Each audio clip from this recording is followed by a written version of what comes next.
Hi guys, in this video we'll see how to execute Java program like printing single message and multiple messages on the Notepad. In this everything we'll write inside the class. So first create class, for that write class, next space, the name of the class. Okay. Class name, suppose I'm writing here demo.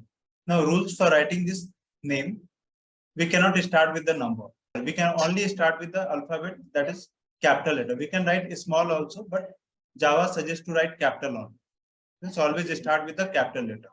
In this, we cannot write a space between two words. Suppose I'm writing new demo or my demo something.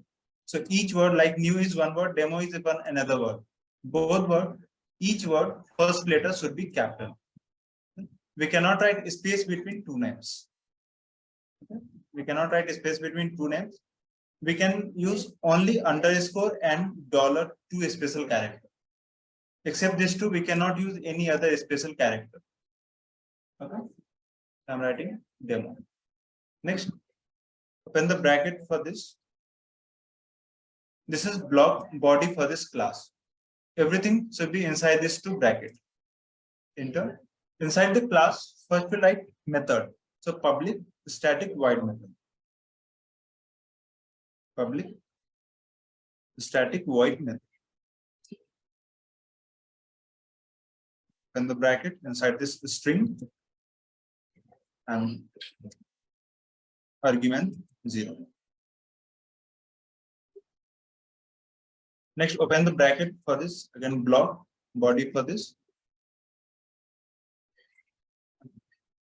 Now this is same for all the programs. In each program, we have to create class first and inside this void main.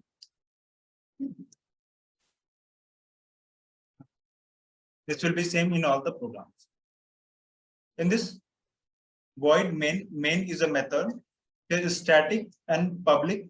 This both things you will understand in the OOP concept. Okay.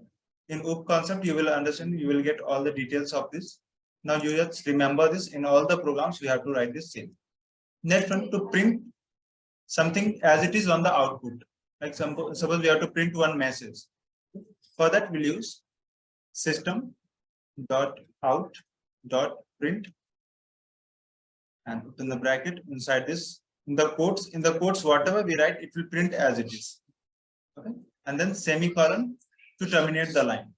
It indicates that this line is completed. Okay.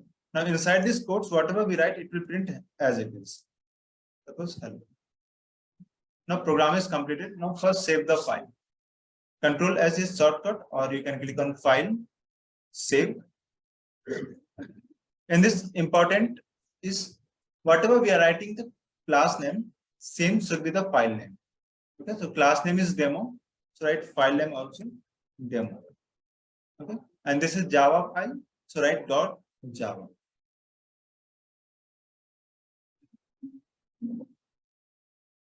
Demo.java. Next, save the file. In this important is where we are saving the file. That is important. Okay. So in local disk D, inside that Java code folder.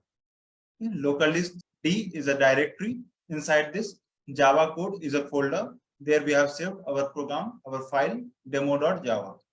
Now save the file. It's already there, so replace that. Yes. Now it is saved by demo. Now to run this program, open command prompt.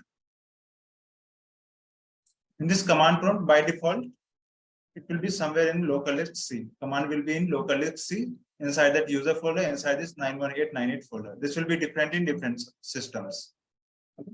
Now we have to change the directory. Local disk C, but we have stored in local disk D. For changing the directory, write D colon. Enter. It will enter into the local disk D. Now inside this, we have saved our file in Java code folder. Now to enter into the folder, we'll write cd space folder name Java code. So Java code. Enter.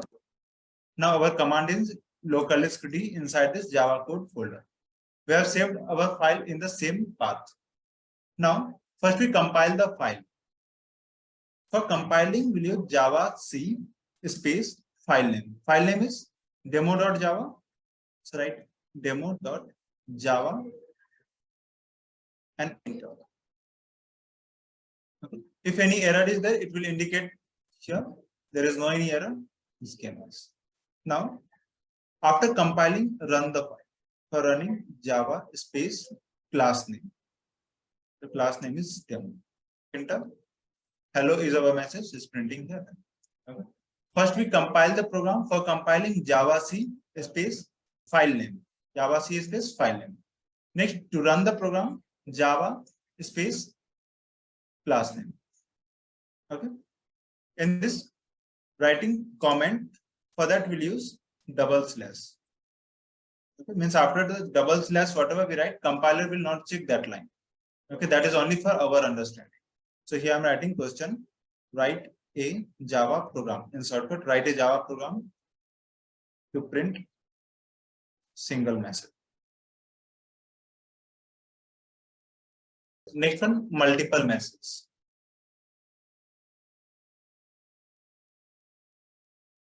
Multiple messages. Multiple message means more than one message. So then enter here. You have to write inside the main method. So after this, enter and again print System.out.print. Open the bracket inside this double quotes. And inside this, suppose I'm writing, I am learning Java. Now we have changed the file. Means in the file, we have changed the message data. After this, we have to save the file. If you not save the file and directly will compile or run, it will give the previous message. Okay. So after every changes, we have to save the file because in the same file, we have changed the data. To save the file. After saving the file, if we run directly again Java demo, it will say the same program, same output. Hello. Because after saving the file, first we have to compile that. Okay, if you not compile, then before saving whatever data is there, it will print that only. Okay. So first compile. For compiling, write Java C space demo.java. File name. Enter. Nice compile. After compiling, again run the program Java space class name demo. It's printing hello, I'm learning Java. We have written both message in different line, but it's printing in the same line. Now to print in the different line, we'll use here ln. Ln means new line. Okay. Now save the file again. Next compile it. And after compiling, run the program. Now it's printing hello in separate line, and in the next line, I am learning Java.